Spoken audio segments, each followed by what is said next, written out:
अस्सलाम वालेकुम। तो आज हम सेकंड लेक्चर के ऊपर है पॉइजनिंग के ऊपर। पॉइजनिंग का जो फर्स्ट लेक्चर है कि बेसिक आपने कॉन्सेप्ट क्या होता है पॉइजनिंग का, आप क्या कर रहे होते हैं पॉइजनिंग के अंदर, वो मैं समझाता हूँ। जैसे सेकंड लेक्चर इसमें हम कर क्या रहे हैं, बनाए तौर पर जो हमारा स्टमक है उसके अंदर मिसाल के तौर पे चला गया है टॉक्सिन, तो हाउ उसे निकाला कैसे, ठीक है। गैस्ट्रिक डिकम्टामिनेशन। ओके, सो सबसे पहली चीज़ जो इम्पोर्टेंट है, देखो अगर तो आपके पास जो याद रखना कि आपके पास जो गट होती है वो क्या हो गया, पहला आपके पास आ गया कि oesophagus, stomach, duodenum and then colon, ठीक है। अब जो ये स्टमक वाला हिस्सा होता है, ठीक है, अगर तो जो टॉक्सिन है, जो भी मिसाल के तौर पे जो भी जहर वगैरह या कुछ भी टॉक्सिन लिया है वो यहाँ पे पड़ा हुआ है, तो यहाँ से निकालना बड़ा इजी होता है एज़ कम्पेयर टू कि वो आगे चला जाए, उसे वहाँ से निकालना बड़ा मुश्किल होता है, ठीक है। तो हमें क्या करना होता है कि सबसे पहली चीज़ ये रखनी होती है कि जो टॉक्सिन है वो यहाँ से आगे ना जाए। तो इस चीज़ को आगे ना जाने के लिए कि जो हम जो दो चीज़ें इस्तेमाल करते हैं, सबसे पहले एक्टिवेटेड चारकोल होता है। एक्टिवेटेड चारकोल क्या होता है, बुराई तरफ जो कोयला होता है दैट वो बेसिकली वही चारकोल है। एक्टिवेटेड इन सेंस कि वो रिएक्टिव होता है, ठीक है। वो पाउडर के फॉर्म में नॉर्मली आता है और क्या होता है कि ऐसे दे दिया जाता है। उसे देने से क्या होता है, दो चीज़ होती हैं, ठीक है, वो मैं आगे चल के समझाऊंगा, ठीक है। और वो ज़्यादातर करता क्या है कि पहला चीज़ तो ये करेगा कि आपका जो जो भी कंटेंट था, मिसाल के तौर पे आपने कोई भी किसी भी किस्म की दवाइयाँ खा ली या कोई भी टॉक्सिन आपने लिया, तो पहले तो वो एब्जॉर्ब कर लेगा और दूसरा वो आगे जाने से रोक लेगा, एक बैरियर बना लेता है। और मिसाल के तौर पे अभी कोई ऐसा कंटेंट है, ठीक है, जो कि चारकोल से एब्जॉर्ब नहीं हो पाता, तो फिर आप यूज़ करते हो गैस्ट्रिक लवाज एंड एस्पिरेशन। आप करते हो क्योंकि सिरिंज से वो चीज़ निकाल के स्टमक साफ कर देते हो। और अगर मिसाल के तौर पे वो टॉक्सिन स्टमक से आगे चला गया तो आप क्या करते हो, आप करते हो वूल बाउल इरिगेशन। ये बेसिक कॉन्सेप्ट है। अब एक्टिवेटेड चारकोल क्या है, एक्टिवेटेड चारकोल जो है ना वो दो चीज़ें करता है, एब्जॉर्ब करता है ड्रग को, कैसे, क्योंकि इसका लार्ज सर्फेस एरिया होता है, क्योंकि पाउडर फॉर्म में होता है तो सर्फेस एरिया बहुत ज़्यादा बड़ा हुआ होता है, तो वो एब्जॉर्ब कर रहा होता है। दूसरा ये करता है कि आपके पास एब्जॉर्प्शन जो है ना वो प्रिवेंट करता है, ठीक है, क्योंकि ये पाउडर के फॉर्म में होता है तो जो सरफेस एरिया होता है उसमें वो एक किस्म का ही ना भूल भुलैया बना देता है। तो जो टॉक्सिन होता है वो उसको जो है ना क्या कहते हैं उसको पॉइजन, जो एब्जॉर्प्शन स्लो करवा देता है, ठीक है। सेकंड चीज़ क्या कर रहा था, और एक और चीज़ कर रहा था, आपको मैं बताया कि वो एक बैरियर क्रिएट कर देता है यहाँ पे, ताकि वो आपकी बॉवल के मजीद आगे ना जाए। ये बुनियादी तौर पे जो काम है एक्टिवेटेड चारकोल के, ठीक है। अब अगर तो मिसाल के तौर पे अगर 1 घंटे के अंदर अंदर पेशेंट आ गया है, जो भी उसने टॉक्सिन लिया है और 1 घंटे के अंदर अंदर पहुंच गया, तो सबसे अच्छे रिजल्ट्स मिलेंगे आपको विदिन 1 आवर। ये एग्जाम्स में पूछते हैं, ठीक है। और इसकी एफिकेसी जो होती है वक्त के साथ साथ गिरती रहती है, अगर 1 घंटे के अंदर आया तो मैक्सिमम एफिकेसी होती है इसकी। और डोजेजेस क्या होता है भाई, देखो हो सकता है आपके पास डोजेजेस में दो फॉर्म है। एक तो ये कि आपने एक बार का चारकोल दिया बस खत्म, एक होता है बार बार आपको चारकोल देना पड़ रहा होता है, ठीक है। एक बार आप कब दोगे, जब पेशेंट आपके पास 1 घंटे के अंदर अंदर आ गया है, ठीक है, तो आपने क्या देना, अब आपको एक डोज देना। मल्टीपल डोज की कब जरूरत पड़ती है, एक तो ये कि पेशेंट थोड़ा लेट आए, और दूसरा ये कि आपके पास कोई ऐसा टॉक्सिन उसने इंजेस्ट किया हुआ है, जो कि ऐसा पॉइजन उठा लेकर आया है, खा के आया है, जो कि बहुत ज़्यादा डेंजरस है। मिसाल के तौर पे कार्बामेज़ेपिन है, ठीक है। अब ये जितना एंटी एपिलेप्टिक्स हैं एंड स्टफ, वो बड़े डेंजरस होते हैं, वो आपके रिस्पायरेटरी रिस्पायरेटरी सेंटर्स कंप्रेस कर सकते हैं, अल्टीमेटली आपको सीएनएस से ही रिस्पायरेशन बंद करवा दी। तो इस किस्म की साइड इफेक्ट्स लेके आ सकते हैं। तो ऐसे जो टॉक्सिक होते हैं वो थोड़े खतरनाक होते हैं, जैसे कि फिनोबापेटॉल हो गया, कार्बामेज़ेपिन हो गई, क्विनीन, थियोफाइलिन, ये बस नाम हल्के हल्के माइंड में रखो, तो इंपॉर्टेंट है। फिनोबापेटॉल जो है ना वो कभी कभार पूछ लेते हैं कि क्या, उसके अलावा इतना नहीं पूछते, ठीक है। और मल्टीपल डोज कब देंगे, जब कोई सीरियस पॉइजन लिया हो या फिर लेट है पेशेंट। ये दो चीज़ें इंपॉर्टेंट है। अच्छा, इसके बाद ये कौन कौन से सब्सटेंसेज हैं जो कि पुअरली एब्जॉर्ब होते हैं चारकोल से, चारकोल उनको एब्जॉर्ब नहीं कर पाता। लिथियम, ये आयरन नहीं है बाय तौर पे, ये आयरन है, ठीक है, ये आयरन है। ओके, केमिकल्स कौन कौन से, केमिकल्स में एसिड, एल्कली, सही है, और इथाइलिन ग्लाइकोल, मैथनॉल। मैथनॉल को हम इथेनॉल दे ट्रीट करते हैं, फिर मैं किसी लेक्चर में बात करूंगा तो आपको अंदाज़ हो जाएगा। मरकरी, ठीक है, मरकरी की पॉइजनिंग में भी जो है वो किसी काम का नहीं होता। चारकोल, इसके अलावा पेट्रोलियम डिस्टिलेट, मतलब पेट्रोल भी किया गया है तो इसमें भी किसी फ़ायदे का नहीं है, ठीक है। अच्छा, अब सेकंड मैंने बताया था मिसाल के तौर पे अगर कोई चीज़ चारकोल से एब्जॉर्ब नहीं होती, चारकोल इसके अगेंस्ट इनफेक्टिव है, तो फिर हम क्या करते हैं, गैस्ट्रिक लवाज एंड एस्पिरेशन करते हैं। अगर कोई चीज़ जो कि चारकोल से एब्जॉर्ब हो जाती है तो गैस्ट्रिक लवाज करना फजूल होता है, क्योंकि इन दोनों की जो है ना एफिकेसी वो दोनों की सेम होती है। इसकी एफिकेसी और उसकी एफिकेसी में ज़्यादा फर्क नहीं होता, ठीक है, चारकोल की और गैस्ट्रिक लवाज वगैरह की। अब गैस्ट्रिक लवाज और एस्पिरेशन नाम में लिखा हुआ है। एस्पिरेशन क्या होता है भाई, आपने सिरिंज से कोई चीज़ एस्पिरेट की, अब जैसे ही जेंटलमैन कर रहे हैं यहाँ से इसके हेड से जो है वो क्या निकाल रहा है, वो यहाँ से एस्पिरेट कर रहा है जो भी कंटेंट था, एनजी ट्यूब डाली हुई है, ठीक है, स्टमक तक, और वो वहाँ से निकाला जा रहा है।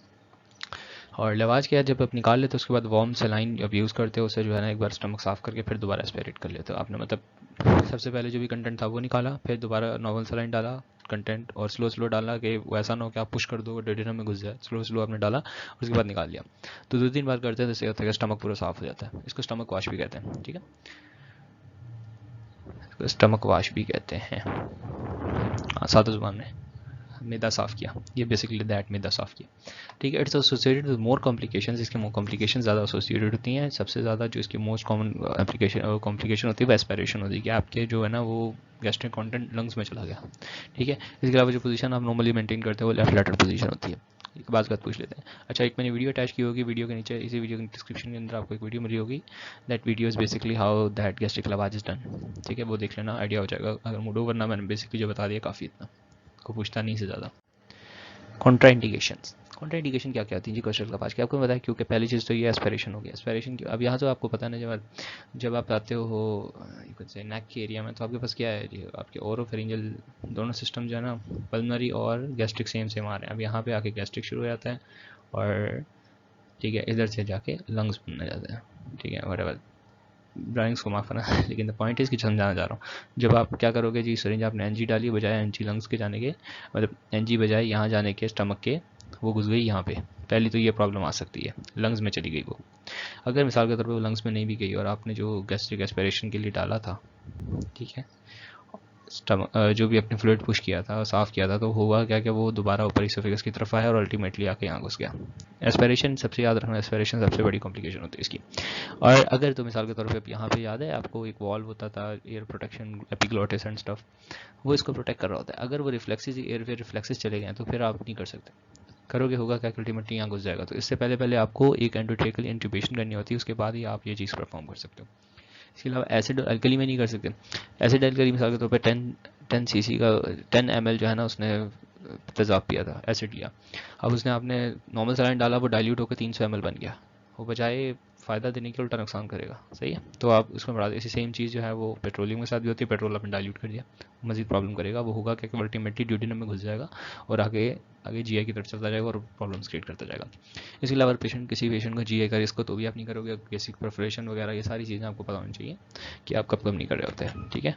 इसके बाद चलते हैं। अब इसके बाद एक चीज़ आती है, मिसाल के तौर पे अभी वो निकल गया, स्टमक से आगे चला गया। अब स्टमक से आगे चला गया, आप क्या करेंगे, आप करेंगे जी वूल बॉल इरिगेशन। कैसे करते हैं, आप देते हो ऑस्मेटिकली बैलेंस पॉली इथाइलिन ग्लाइकोल, ये याद रख लेना, और इलेक्ट्रोलाइट सॉल्यूशन, ठीक है, आप इसमें देते हो। और ये नॉर्मली एनजी ट्यूब से दे रहे होते हो और बड़े बड़े बोल इसके सामने दे रहे होते हो। अल्टीमेटली जो है ना वो आपकी जो गट होती है उससे अंदर की तरफ पुश करता जाता है, जो भी टॉक्सिन होता है उसको वॉश आउट करने का मतलब है। अब ये देते कब है, ये हम देते हैं एक तो वो कि वो एमेटिक कोटेड ड्रग्स होती हैं। एमेटिक कोटेड ड्रग्स आपने किसी ने खा ली मिसाल के तौर पे, जैसे मिसाल के तौर पर ऐसी ड्रग जो कि एंटी एमेटिक कोटेड हो, जैसे कि मिसाल के तौर पे जो कैंसर की थेरेपी होती है वो ज़्यादातर उल्टी करवाती है, वॉमिटिंग करवाती है, ठीक है।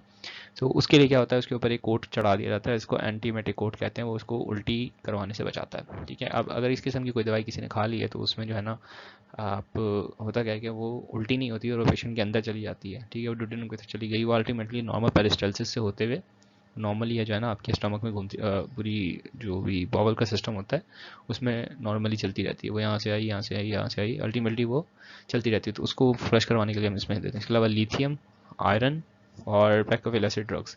अब ये ज़्यादातर ड्रग ट्रैफिकर्स होते हैं, वो करते क्या हैं जी, जो भी आपकी ड्रग्स होती हैं सामान में चेक हो जाती हैं, तो होता क्या है, वो एक किसी प्लास्टिक के बैग में डाला, उसको बैग को सील किया और खा लिया। वो स्टमक में पड़ी जाती हैं, स्टमक से होते होते ड्यूडेनम एंड स्टफ नीचे जाती जाती हैं। और क्योंकि जो आपका नॉर्मल गट है वो मतलब पूरा एम्प्टी होने में पूरे गट का जो पैसेज होता है 1.5 से 2 दिन लगा देता है। तो वो होता क्या है कि वो जो ड्रग्स आपने खाई होती हैं वो 2 दिन तक आपके पेट के अंदर रहती हैं, और आप जहाँ से जिस भी एयरपोर्ट की सिक्योरिटी को आपने बेवकूफ़ बनाना था बना के निकल जाते हो, घर में जाते हो, वॉशरूम में वो पैकेट के साथ निकल आती हैं। अगर वो पैकेट फट जाए तो होगा क्या, वो आपके पास पॉइजन बन जाएगा, वो आपके जिस सिस्टम में सर्कुलेशन में आएगा, यानी कि आपके जिस्म में अब्जॉर्ब होना शुरू हुआ तो प्रॉब्लम शुरू हो जाएंगी। अब ये ज़्यादातर लूसी, अगर किसी ने मूवी देखी हो, लूसी मूवी के नाम से एक आती थी, एक मूवी है, नेटफ्लिक्स से मिल जाएगी, बड़ी प्यारी मूवी है। उसके अंदर सेम यही होता है कि वो अल्टीमेटली कोई ड्रग होती है, वो उसके पेट में फट जाती है और उसको एक सुपर नेचुरल पावर्स दे देती है। बहरहाल देख लेना, अच्छी मूवी है, देखने का मूड करे तो। ओके, कॉन्ट्राइंडिकेशन क्या क्या होती है, पहला तो याद रखो, क्योंकि आप पूरी बावल को इस्तेमाल कर रहे हो, ऊपर से लेके नीचे तक ये पूरी बावल आ रही है, उसके बाद आप इलियम से यहाँ से निकलेगा।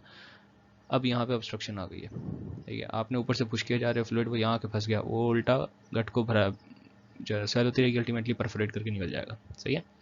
तो ये प्रॉब्लम। इसके अलावा अगर आपके पास जो समय बताया कि वो एयरवे प्रोटेक्शन नहीं होगी तो होगा क्या कि वो अल्टीमेटली दोबारा ऊपर आएगा और आके लंग्स में जाना चाहिए, चांसेस होते हैं। तो पहले सबसे पहले आपको एयरवे प्रोटेक्शन देनी होती है, उसके बाद पेशेंट स्टेबल होना चाहिए। स्टेबिलिटी इंपॉर्टेंट है कि पेशेंट अगर हीमोडायनेमिक इसका ब्लड प्रेशर फ्लक्चुएट कर रहा है तो आप उसमें क्या करोगे, आप उसमें पहले ब्लड प्रेशर जो है कंट्रोल करोगे, उसके बाद इन चीज़ों की तरफ जाओगे। बावल ऑब्स्ट्रक्शन ये भी जैसे मैंने बताया कि आपके पास बावल ऑब्स्ट्रक्शन में क्या हो सकता है, लोगों का परफरेट हो सकता है। पैरालिटिक सर पैरालिटिक क्या होता है, ये विटामिन की वजह से हो रहा होता है। जब ऑपरेशन होता है, ऑपरेशन के बाद क्या होता है, नॉर्मली पेशेंट का जो इलेक्ट्रोलाइट इम्बैलेंस होता है, उसके जो पोटेशियम और सीरम और ये सारे लेवल्स होते हैं आगे पीछे बड़े होते हैं, उसमें जो पोटेशियम लेवल होता है जब ये इम्बैलेंस होता है तो होता क्या है कि जो आपकी पेरिस्टाल्सिस होती है, पेरिस्टाल्सिस क्या जो गट की मूवमेंट है वो प्रॉब्लमेटिक हो जाती है, वो नहीं चल रही होती। ठीक है, तो उस कंडीशन के अंदर क्या होता है कि आपकी जो क्या कहते हैं उसको,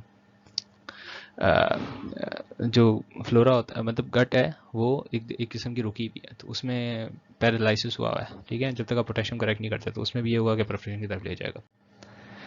एक नई चीज़ होती है कोऑर्डिनेट एजुकेशन, ये करते नहीं है, मतलब पॉइजनिंग में नहीं, वैसे मैं बता रहा हूँ थोड़ा सा आपको, मेडिकली एडवाइजेबल नहीं है। होता क्या है कि जो आपका मिसाल के तौर पे यहाँ से एन स्टार्ट हुआ या सिग्मॉइड कोलॉन, ठीक है, ट्रांसवर्स और इसी वगैरह, ठीक है, ये आपका क्या है जी, ये लार्ज गट पड़ी है। अब होता क्या है, इसमें दो पाइप सीधा, एक डालते हैं हाई प्रेशर पाइप जिससे पानी आ रहा होता है, ठीक है, सही है, और एक दूसरा डालते हैं सक्शन के लिए, ठीक है, वो अल्टीमेटली सक कर रहा होता है जो भी आपका फीकल कंटेंट है। अब यहाँ पे जो है 60 तकरीबन 60 ml ऑफ आइसोटोनिक वाटर डालते हैं, सेम कंसनट्रेशन उसकी और ऑस्मोलैरिटी सेम होती है। वो करता क्या है कि यहाँ पे आके डाइल्यूट करना शुरू करता है और दूसरे से सक्शन कर रहे होते हैं, जो फीकल मैटर होता है वो निकलता जाता है आहिस्ता आहिस्ता। तो अब जो कोलोन क्या होता है उसमें अमूमन बात क्या होता है कि जो फीकल वो होता है ना, फीकल मैटर वो पड़ा रहता है सालों साल, तो उसमें अगर कोई टॉक्सिन फंस जाए तो उसमें निकालने के लिए ये चीज़ याद करती है, लेकिन ये ज़्यादातर करते नहीं है, जस्ट आपको बता रहा हूँ उसके तौर पे, एक्स्ट्रा नॉलेज के तौर पे। इसके अलावा इसका कोई खास सिग्निफिकेंस नहीं है, ना एग्जाम में पूछते हैं। ठीक है, सो दैट्स ऑल। ठीक है, तो नेक्स्ट टाइम मिलेंगे नेक्स्ट वीडियो के साथ। ये गैस्ट्रिक डिकंटामिनेशन के टॉपिक्स बस इतना ही था। That's all, this is Umar signing off. अल्लाह हाफिज़।